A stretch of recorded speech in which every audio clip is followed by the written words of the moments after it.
Moultrie M990i No Glow Game Camera.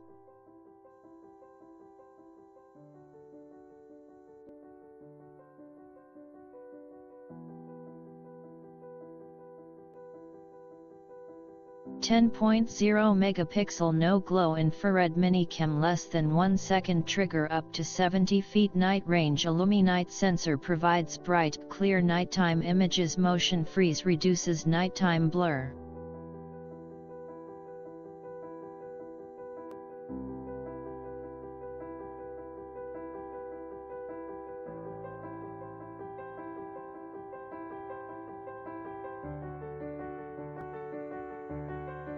The Moultrie M990i's built-in 2 LCD screen enables the user to view photos and videos on-site in crystal clear fashion. Each photo will show barometric pressure, moon phase, temperature, time, date and camera ID stamp. This Moultrie M990i game camera also features fast-fire continuous shooting that can take up to 4 pictures per second. The camera is capable of holding 9 C500 images on 8 AA batteries, not included, and is compatible with SD cards up to 32 GB. This GameSpy Moultrie M990i is a feature-rich game camera that includes no-glow technology that's undetectable to the eye to help get a true census without compromising image quality. It has a 70 night range and its motion freeze technology will help reduce nighttime blur. This Moultrie M990i offers 4 operational modes including an IR-triggered plot game camera, a time-lapse plot camera by day / motion detect at night and day and night HD 720p video.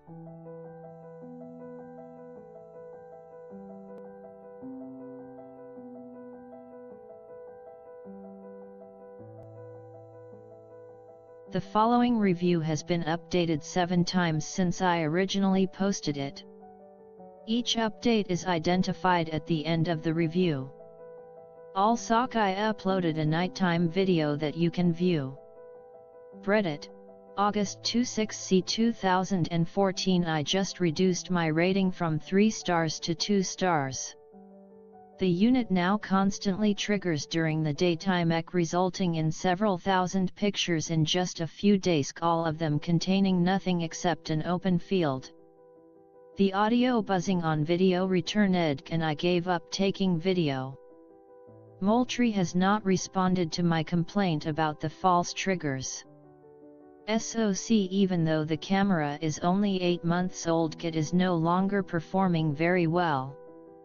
It does however still take good pictures at night and it triggers reliably at night.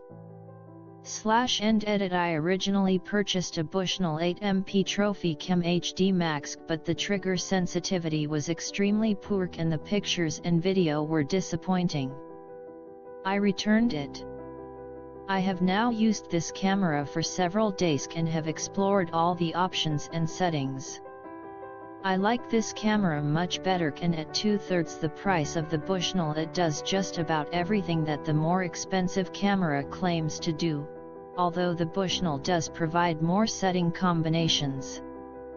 However, while this camera does the basic job of triggering when motion is detected and then capturing either stills or videos, but not both at the same time, there are several things it could do a lot better and there are several important issues that are not mentioned in the reviews at various trail camera sites. Trigger sensitivity. The first thing I tested was how far away the M990i would detect me as I walked across the field of view. The Bushnell was unable to detect me any further than 20 feet away, which is why I sent it back.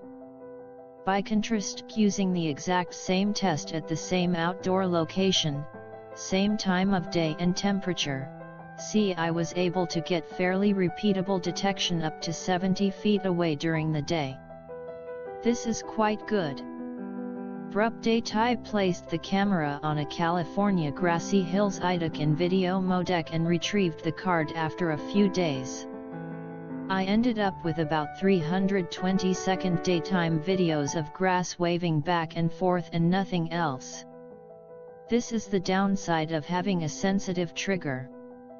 I much prefer having a trigger that is too sensitive, so I don't mind this, but it does mean that you must take the time to do some tests before you leave the camera unattended for weeks or months at a time in order to make sure that the placement doesn't result in false triggers.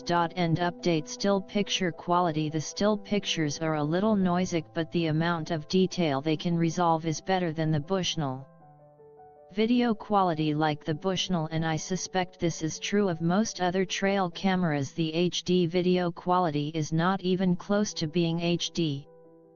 Yes, it is 1280x720, 720p, at 24 fps, sort of more on this below, see, but the ability to resolve detail is not much better than SD video.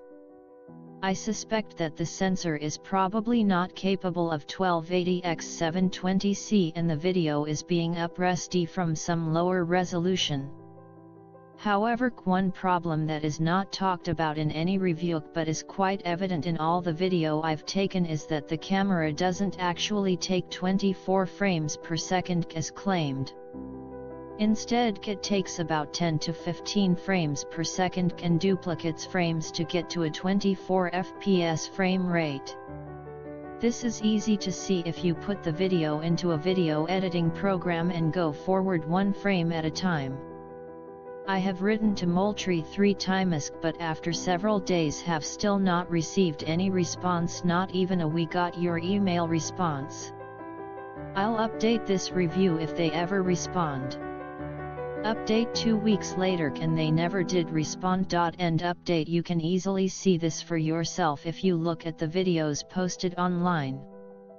I don't know how I missed this before I purchased.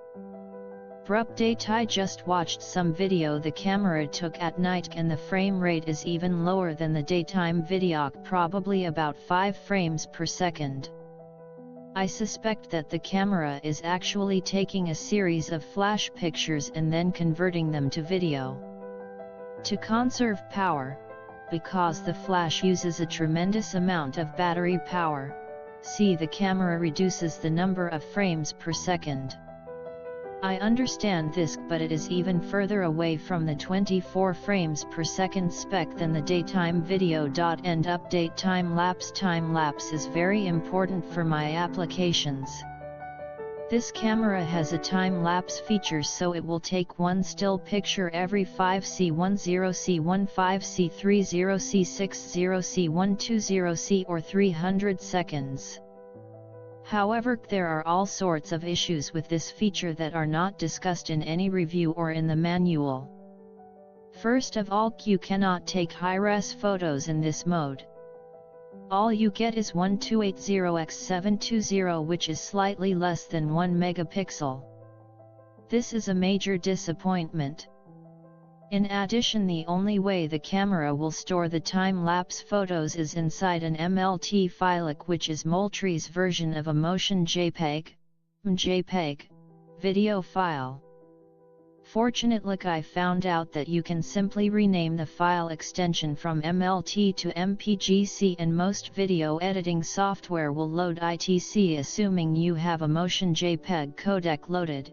Panasonic and Main Concept have free JPEG playback codecs. I tried using Moultrie's Plot Stalker software, which lets you play back these video files and automatically search to points in the time-lapse where motion is detected, i.e. see where something is in the frame that wasn't in the previous frame. Their software is a crude hack that looks and feels like it was done by a high school student. I am a professional videographer and a retired software programmer, so I am probably a lot more critical than most, but I am very glad that I can use my video editing programs to view time-lapse videos instead of this rather poor program. The next thing about time-lapse is that it only runs during the day. It starts 15 minutes before sunrise and stops 15 minutes after sunset. The only option you have is to turn it off 1C, 2C, 3C or 4 hours before sunset and after sunrise. You cannot have different settings for sunrise and sunset. The number of hours you set is used for both durations. You also have the option to leave it on during the entire day C, and that is what I chose to do. Brother cameras have a much more configurable setup. During time-lapse, if you have the interval between pictures set to 1 minute or more, it will take additional photos if motion is detected. However, these additional photos are not saved as JPEG-SC but are instead added as additional frames within the MLT time-lapse video file. Thus, once you use time-lapse, none of your images, except at night when time-lapse turns off, will be high definition. To put it another way, the Moultrie M990i time-lapse is video, not a series of still images, so all the video specifications and limitations apply. Hybrid mode: this mode is the same as time-lapse, but instead of taking no pictures at all during the night, the camera will take real still pictures, i.e. high-res saved as individual JPEG files, during the night. I have now used this extensively and it worked well. Multi-shot: the camera can be configured to take 1C, 2C, 3C or 4 pictures each time the motion sensor is triggered. The duration between these images can be changed.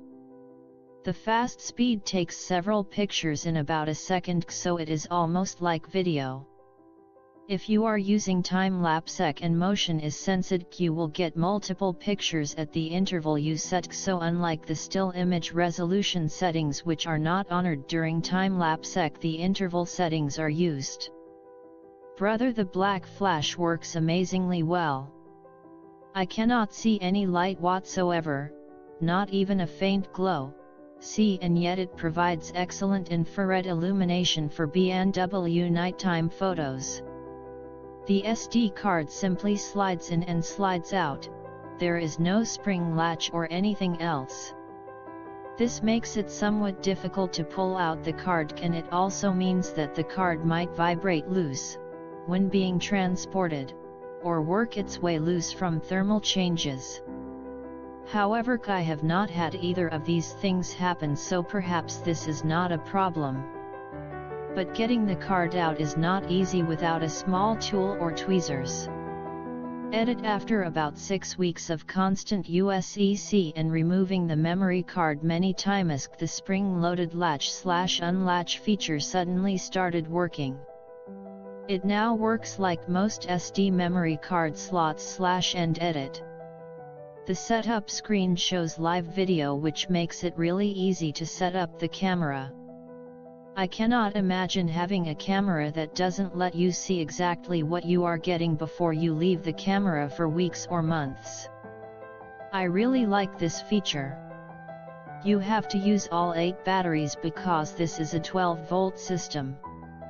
Many other cameras only need 4, but then let you load 8 or 12 batteries to give you an automatic backup after the first set of 4 run down. In my application, I am not planning to leave the camera for really long periods of time, but for those who need long battery life, they should make sure that this camera will last a long time. The manual recommends using alkaline or lithium batteries and does not mention NIMH rechargeables. Since I am taking lots of pictures via the time-lapse mode, and since the camera is mounted near my home, I opted to try using rechargeables in order to reduce operating costs. It worked perfectly with my Sanyo Analog battery, and I was able to get about 1C200 daytime pictures and 200 nighttime pictures before the battery ran down. Since nighttime pics use the flash C that drains the battery much faster. Update: May 2014. I set the camera for still photos only, and when using rechargeable NIMH battery, I got 5 C898 photos before the battery ran out. /end update: the barometric pressure is not very accurate. I own several real barometers and the Moultrie is not even close to the correct pressure. However, it does go up and down, so the relative changes may help provide information about pending weather changes. However, I didn't buy this to be a weather station, so this is no big deal. Update: several people asked whether this product works with a Class 10 32 GB memory card. I have been using a Patriot LX Series 32 GB, model PSF32GSDHC10, without any problems. However, I have seen reports that some people have not been able to get 32 GB cards to work, and that some report that Moultrie recommends using slower than Class 10 cards. I have been using rechargeable batteries, NIMH, even though Moultrie does not recommend this practice. However, these batteries can deliver huge amounts of current compared to alkaline or lithium one-use batteries. I have a theory, untested, that people who have reported problems are using alkaline batteries, and when taking night photos, the large current required to charge the flash causes the alkaline battery voltage to drop significantly, thus interrupting the right operation, thus losing the picture. For anyone having this problem, try using NIHM batteries and see if that helps. End update summary: the detection range is the reason that I am keeping this camera. It is quite good during the day and outstanding at night. I am very disappointed in the way that time-lapse works. I am also disappointed in the video quality, especially the very low frame rate, and the way Moultrie is apparently cheating on their specs when they claim 24 FPS. Finally, being an engineer, here is what I would like to see in a really good trail cam, but which I have so far been unable to find even in the very expensive Electronikz. 1. Stills and video with quality equal to a GoPro Hero. This camera is within the price range of trail cameras, so this is not out of the question. 2. Much better motion detection. Even if the detection circuitry within the camera cannot be improved, IR sensors have limitations. I'd like to see an external trigger input. One simple contact closure interface would let me use all manner of external triggers, possibly combining them together.